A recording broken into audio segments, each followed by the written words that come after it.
கர்த்தருடைய பரிசுத்தமான நாமம் மகிமைப்படுவதாக. ஆசீர்வாதமான ஒரு நல்ல காலை நேரத்திலேயும் பாளையங்கோட்டை இந்திய தேவ சபையிலிருந்து காலை மன்னாவை உங்களுக்கு வழங்குவதில் மிகுந்த சந்தோஷம். இந்த நாளிலேயும் கர்த்தருடைய வார்த்தை தான் நமக்கு மன்னா என்பதை நாம் நன்கு அறிந்திருக்கிறோம். காரணம், ஆத்துமாவுக்கு தேவை கர்த்தருடைய வார்த்தை, சரீரத்துக்கு தேவை ஆகாரம். இவைகளை கர்த்தரே நமக்கு கொடுக்கிறார். ஆகவே சரீரத்துக்கான ஆகாரத்தை நாம் தினந்தோறும் எப்படி எடுத்துக்கொள்கிறோமோ அதே போல ஆத்துமாவுக்கு தேவையான வார்த்தைகளையும் தினந்தோறும் நாம் கேட்போம், எடுத்துக்கொள்வோம். அது நமக்கு ஆசீர்வாதம். இந்த காலவெளியிலேயும் உபாகமம் 10ஆம் அதிகாரத்தை வாசித்து தியானியுங்கள். அது உங்களுக்கு ஆசீர்வாதமாக இருக்கும். 22 வசனங்களை உள்ளடக்கின ஒரு அதிகாரம். இந்த அதிகாரத்திலே தேவன் நம்மிடத்தில் கேட்கிற ஒரு காரியத்தை இந்த காலவெளியில் தியானிக்கலாம்.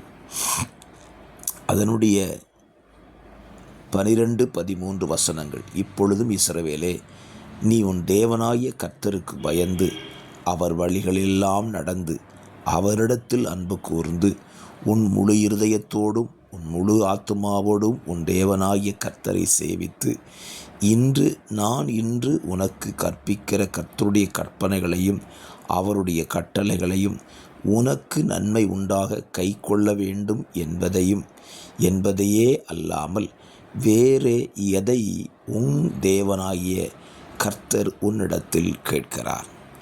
ஆண்டவர் நம்மிடத்தில் எதை கேட்கிறாராம்? அவரை அவருக்கு பயந்து அவர் வழிகளில் நடந்து அவரில் அன்பு கூர்ந்து அவரை முழு இருதயத்தோடு சேவித்து அவருடைய கட்டளைகளையும் கற்பனைகளையும் நமக்கு நன்மை உண்டாக கை கொள்ள வேண்டும் என்பதைத்தான் அவர் கேட்கிறாராம். பல நேரத்தில் நம்ம ஆண்டவர் பொண்ணை கேட்குறாரு, பொருளை கேட்குறாரு, காணிக்கையை கேட்குறாரு அப்படின்னு நம்ம நினச்சிக்கிட்டு இருக்கிறோம். இதெல்லாம் அவர் கேட்கறது இல்லை. அப்போ ஏன் கொடுக்கணும்னு சொல்கிறீங்கன்னா, அது உனக்கு ஆசீர்வாதத்திற்காக கொடுக்க சொல்லியிருக்கிறார். ஏன் அவர் இதையெல்லாம் கேட்பதில்லை? இதையெல்லாம் அவருடையவர்கள் தானே. அவருடையதை அவர் கேட்டு பெறணும்னு விரும்பலை. மாறாக அவர் நம்மிடத்தில் எதை கேட்கிறாரா?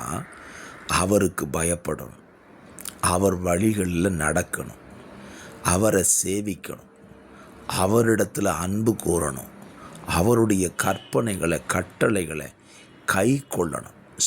இதெல்லாம் எதுக்கு நம்ம அவருக்கு பயப்படணும்? ஏன் அவரை சேவிக்கணும்? ஏன் அவரிடத்தில் அன்பு கூறணும்? ஏன் அவருடைய கற்பனைகளை கை கொள்ளணும் அப்படின்னு கேட்டிங்கன்னா, அழகான ஒரு வார்த்தை இருக்குது பாருங்கள், உனக்கு நன்மை உண்டாகும் பொருட்டு. அப்போ ஆண்டவர் நம்மிடத்தில் கேட்கிற காரியம் எல்லாமே அவருக்கு ஏதாவது லாபம் கிடைக்குங்கிறதுக்காக நம்மகிட்ட அவர் கேட்கல.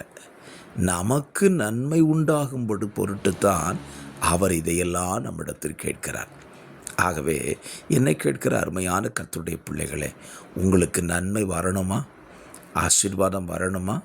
அப்படியானால் உங்களிடத்தில் தேவன் கேட்பதை அவருக்கு கொடுங்கள். அவர் ரொம்பலாம் நம்மகிட்ட கேட்கல. எனக்கு ஒரு 10 கோடி கொடு, எனக்கு ஒரு 1 லட்சத்தை கொடுன்னு அப்படிலாம் கேட்கல. என்ன கேட்குறாரு? எனக்கு பயப்படுன்னு சொல்கிறாரு. அவருக்கு பயப்படுறதுனால நமக்கு தானே நன்மை வருது. கர்த்தருக்கு பயப்படுகிறவன் இவ்விதமாய் ஆசீர்வதிக்கப்படுகிறான். கர்த்தருக்கு பயப்படுகிறவனுக்கு திட நம்பிக்கை உண்டு, ஆயுசு நாட்கள் பெருகும். இப்படி நிறைய ஆசீர்வாதம் இருக்குது. கர்த்தருக்கு பயப்படுவோம், அவரையே சேவிப்போம். அந்நிய தேவர்களை என்ன செய்யக்கூடாது? சேவிக்கக்கூடாது. அவரிடத்தில் அன்பு கூறுவோம். உலகத்தில் அன்பு கூற வேண்டாம். அவருடைய கட்டளைகளையும் கற்பனைகளையும் கை கொள்ளுவோம். அது நமக்கு பாரமானது அல்ல. இதையெல்லாம் நம்ம செஞ்சு பார்ப்போமே. இப்படிலாம் செஞ்சு பாருங்கள், உங்களுக்கு என்ன வரும்? நன்மை உண்டாகுமா?